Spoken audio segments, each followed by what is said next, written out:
ফখর জামান যখন সিঁড়ি বেয়ে উঠছিলেন তখনই বোঝা যাচ্ছিল ঠিক কতটা ভেঙে পড়েছেন তিনি। হলো তাই ড্রেসিং রুমে ঢুকে অজরেই কেঁদে উঠলেন এই বাঁহাতি ওপেনার। 2017 সালে সেই ঐতিহাসিক ফাইনাল ভারতের বিপক্ষে ওভালে তার 114 রানের মহাকাব্যিক ইনিংসই পাকিস্তানকে প্রথমবারের মতো চ্যাম্পিয়ন্স ট্রফির শিরোপা এনে দিয়েছিল। 8 বছর পর আবারও সেই চ্যাম্পিয়ন্স ট্রফিতেই তাকে কাঁদতে হলো, কিন্তু এবার চোখের জল পাকিস্তানের ট্রফি জয়ী আনন্দের জন্য নয়, বরং স্বপ্নভঙ্গের হতাশায় ভেজা।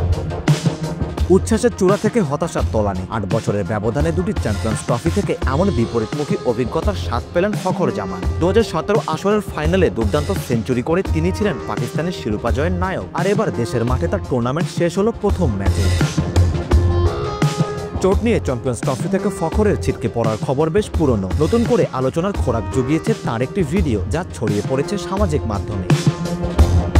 চ্যাম্পিয়ন্স ট্রফির উদ্বোধনী ম্যাচে নিউজিল্যান্ডের বিপক্ষে আউট হয়ে তার ড্রেসিং রুমে ফেরার ভিডিও সেটি। সিঁড়ি দিয়ে হতাশ পদক্ষেপে তিনি উঠে গেলেন ধীরে ধীরে, অবসন্ন শরীরকে টেনে নিচ্ছিলেন যেন কোনো রকমে। ড্রেসিং রুমের দরজা ঠেলে ভেতরে ঢুকলেন। একটু পরে দেখা গেল প্যাড না খুলেই সোফায় বসে দুহাতে মুখ ঢেকে ফুপিয়ে কাঁদছেন। তখন তার মাথায় হাত বুলিয়ে ও পিঠ চাপড়ে দিচ্ছিলেন শাহিন শাহ আফ্রিদি। আফ্রিদি পরে পাশে বসে সান্ত্বনা দেওয়ার চেষ্টা করেন, কিন্তু বাঁহাতি ওপেনার নিজেকে সামলাতে পারছিলেন না। ফখরের ছিটকে পড়ার খবর আনুষ্ঠানিকভাবে জানানো হয়েছে আরো অনেক পরে, তবে তিনি নিশ্চয়ই ততক্ষণে বুঝে গেছেন নিজের ভাগ্যকে। এই আসরে দলের বড় ভরসা ছিলেন ফখর, বিশেষ করে শুরুতে দ্রুত রান তোলার জন্য তার দিকেই তাকিয়েছিল দল। কিন্তু প্রথম ম্যাচেই দ্বিতীয় বলে ফিল্ডিং এর সময় চোট পেয়ে তিনি মাঠ ছাড়েন। লম্বা সময় আর ফিল্ডিং করতে পারেননি। শেষ দিকে মাঠে ফিরলেও ইনিংস ওপেন করার জন্য যথেষ্ট সময় তিনি মাঠে থাকেননি। পরে ব্যাটিংয়ে নামতে হয় তাকে 4 নম্বরে। ব্যাটিং পজিশনের কারণেই হোক বা চোটের অস্বস্তিতে নিজের সহজাত ব্যাটিং তিনি করতে পারেননি। আউট হয়ে গেছেন 41 বলে 24 রান করে।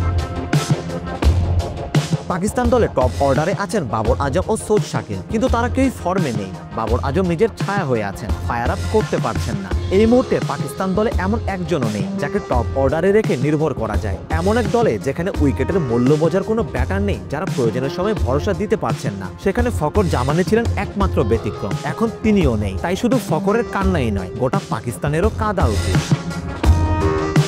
এবারে চ্যাম্পিয়ন্স ট্রফিতে পাকিস্তানের সেমিফাইনালে ওঠার স্বপ্ন শুধু কঠিনই নয়, প্রায় অসম্ভব। একে তো ব্যাটিং ইউনিট নড়বড়ে, তার উপর অভিজ্ঞতা ও ধারাবাহিকতার প্রচন্ড অভাব। ফখর জামান ছিলেন এমন একজন যিনি যে কোনো দিনে একাই ম্যাচ জেতাতে পারতেন, প্রতিপক্ষের পরিকল্পনা গুড়িয়ে দিতে পারতেন।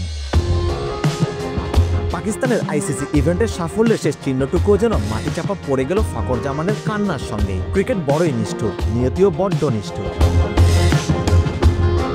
29 বছর পর বৈশ্বিক কোনো আসর আয়োজন করছে পাকিস্তান। এই আসরে অংশ নেওয়া তাদের সব ক্রিকেটারের জন্যই এটা যেমন দেশের মাঠে আইসিসি আসরে খেলার প্রথম সুযোগ, কে জানে তেমনই হয়ে থাকতে পারে শেষ সুযোগও। সারোয়ার সেতু, জিডি স্পোর্টস।